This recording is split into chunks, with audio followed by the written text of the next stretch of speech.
நெல்லை மாநகரத்திற்கு ஒதுக்கப்பட்ட 7 இன்ஸ்பெக்டர்களுக்கு பணியிடம் ஒதுக்கி மாநகர போலீஸ் கமிஷனர் தேஷ்முக் சேகர் சஞ்சய் உத்தரவிட்டுள்ளார். தென்மண்டல சரகத்தில் பணியாற்றி வரும் இன்ஸ்பெக்டர்கள் பலரை நெல்லை மாநகர மாவட்டங்களுக்கு பணியிட மாற்றம் செய்து தென்மண்டல ஐஜி விஜேந்திர பெதரி உத்தரவிட்டுள்ளார். இதனைத் தொடர்ந்து நெல்லை மாநகரத்திற்கு பணியிட மாற்றம் செய்யப்பட்ட இன்ஸ்பெக்டர்களுக்கு பணியிடம் வழங்கி நெல்லை மாநகர போலீஸ் கமிஷனர் தேஷ்முக் சேகர் சஞ்சய் உத்தரவிட்டுள்ளார்.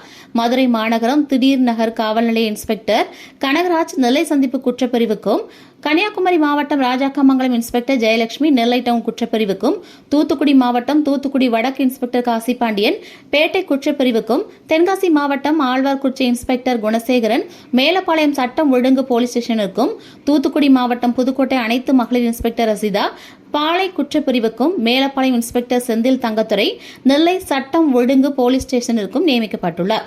மேலும் மதுரை சிட்டி ஆயுதப்படை இன்ஸ்பெக்டர் விவேகானந்தன் ஆயுதப்படை மோட்டார் வாகன பிரிவிற்கும் நியமிக்கப்பட்டுள்ளார்.